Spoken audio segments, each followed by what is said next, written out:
Hi, this is Malik. मैं मौलिक. Today we'll talk about keeping our digestive tract healthy. मैं मौलिक. आज हम बात करेंगे हमारे पाचन तंत्र को स्वस्थ रखने की. Hippocrates, founder of modern medicine, used to say, all diseases start in gut, that is in our digestive tract. Hippocrates जो है आधुनिक उपचार पद्धति के जन्मदाता कहा करते थे सभी बीमारियां हमारे पाचन तंत्र में शुरू होती हैं. This is scientifically so true. ये वैज्ञानिक तौर पर बहुत सही है. 70% of our immune system is in wall of our digestive tract. 70% हमारी इम्यून सिस्टम हमारे पाचन तंत्र की दीवार में है. 90% of major neurotransmitters are produced in our digestive tract. 90% neurotransmitters हमारे पाचन तंत्र में शुरू होते हैं. प्रमुख न्यूरोट्रांसमीटर्स बनते हैं. To a certain extent, our hormones depend on healthy digestive system. कुछ हद तक हमारे हार्मोन्स हमारे पाचन तंत्र के स्वास्थ्य पर निर्भर हैं. This is why it is very important to keep our digestive tract healthy. Thus, we can increase probabilities of living long healthy life. इसीलिए हमारे पाचन तंत्र को स्वस्थ रखना बहुत ही महत्वपूर्ण है, जिससे हमारा स्वस्थ लंबा जीवन जीने की संभावनाएं बहुत हद तक बढ़ जाती हैं. Today I'll share with you W4P formula for keeping our gut, that is our digestive tract healthy. आज मैं आपके साथ शेयर करूंगा W4P formula जिससे हम अपने पाचन तंत्र को स्वस्थ रख सकते हैं. W for weeding. W weeding के लिए है उखाड़ फेंकना है हमें उन चीज़ों को जिनसे हमारे पाचन तंत्र को नुकसान पहुंचता है. Weeding out those things which harm our digestive tract. Proton pump inhibiting medications, antacids, antibiotics, non-steroid anti-inflammatory drugs, that is painkillers, all harm our digestive tract. Take them only during emergencies. Proton pump inhibitor medicines हैं, antacids हैं, antibiotics हैं, फिर जो है antacids हैं और pain killers जो है non steroid anti inflammatory drugs, ये सभी हमारे पाचन तंत्र को नुकसान पहुंचाते हैं. उनका इस्तेमाल केवल इमरजेंसी के दरमियान कीजिए. Then foods made in plant factories and shops increase harmful micro organisms in our digestive tract, reduce their usage और कम्प्लीटली एलिमिनेट देम. वो खाद्य पदार्थ जो फैक्ट्रीज में बनते हैं, दुकानों में बनते हैं, उनसे हमारे पाचन तंत्र में हमारे शरीर को नुकसान पहुंचाने वाले सूक्ष्म जीवाणु बढ़ते हैं. उनको बहुत कम कर दीजिए या फिर बिल्कुल बंद कर दीजिए. Then will move to 4 P's. अब हम 4 P's पर जाएंगे.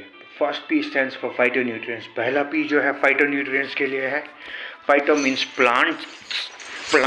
फाइटो का अर्थ होता है पौधा.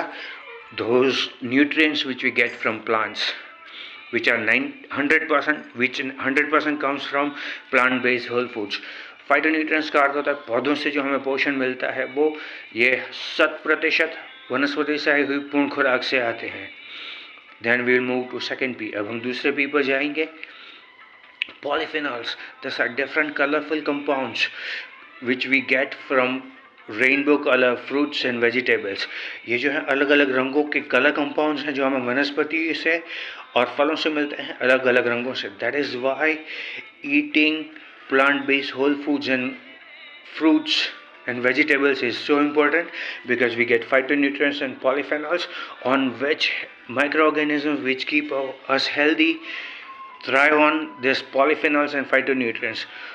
ये बहुत ही महत्वपूर्ण है कि हम अलग अलग रंगों के फल और सब्जियां खाएं, क्योंकि जो है माइक्रो ऑर्गेनिजम्स जो हमें स्वस्थ रहने में मदद करती हैं हमारे पाचन तंत्र में, वो थ्राइव करती हैं फाइटोन्यूट्रिएंट्स पे और पॉलीफेनॉल्स पे.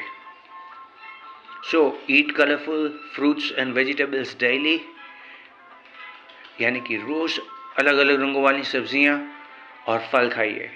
Then we will move to third P. अब हम तीसरे P पर जाएंगे. Third P is for prebiotic. तीसरा P जो है प्रीबायोटिक के लिए है. Prebiotics are scientifically known as MAC, microbiota accessible carbohydrates. प्रीबायोटिक्स को वैज्ञानिक तौर पर MAC के नाम से जाना जाता है, माइक्रोबायोटा एक्सेसिबल कार्बोहाइड्रेट्स.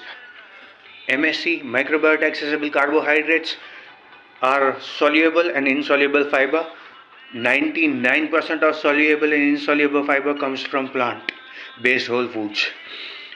MSC जो है माइक्रोबायोटा एक्सेसिबल कार्बोहाइड्रेट्स, सॉल्युएबल और इनसॉल्युएबल फाइबर है। 99% फाइबर हमारे खुराक में वनस्पति से पूर्ण खुराक से आता है। This is why Michael Pollan had once observed eat mostly plant-based food. इसीलिए माइकल पॉलन ने एक बार निष्कर्ष निकाला था कि ज़्यादातर हमें वनस्पति से आई हुई पूर्ण खुराक खानी चाहिए। Then we'll move to fourth P. अब हम चौथे P पर जाएंगे, which is for probiotic, जो probiotic के लिए है। Probiotics are foods which contain microorganisms which keep us healthy and keep our digestive tract healthy. Probiotics जो है वो खाद्य पदार्थ हैं जिनमें माइक्रो ऑर्गेनिजम्स रहती हैं जो हमारे पाचन तंत्र को और हमें स्वस्थ रखती हैं। Curd and yoghurt, butter milk, दही और छाछ और योगर्ट। देन फर्मेंटेड वेजिटेबल्स और fermented vegetables, all of them contain micro organisms which keep us healthy and our digestive tract healthy. इन सब में सूक्ष्म जीवाणु रहते हैं जो हमें और हमारे पाचन तंत्र को स्वस्थ रखते हैं। As Bible says, जैसा बाइबल कहता है, My people were destroyed because of lack of knowledge. मेरे लोगों का नाश हो गया क्योंकि उनके पास ज्ञान नहीं था। In Indian scriptures there is a beautiful shloka, नास्ति विद्यासम चक्षु। भारतीय प्राचीन ग्रंथों में बहुत ही सुंदर श्लोक है, नास्ति विद्यासम चक्षु, ज्ञान के समान, ज्ञान से बड़ी, ज्ञान समान कोई आंखें नहीं है। Now I have shared piece of knowledge with you. अब मैंने आपके साथ ज्ञान शेयर किया है। Little deeds are little seeds, छोटे छोटे कर्म छोटे छोटे बीजों की तरह होते हैं। They grow up as flowers और वीड। वो या तो फूल बनकर खिलते हैं या बिनसुरी के पौधे और कांटे बनकर। Choice will entirely be yours. निर्णय हमेशा आपका रहेगा। दिस मौलिक। Have a great day.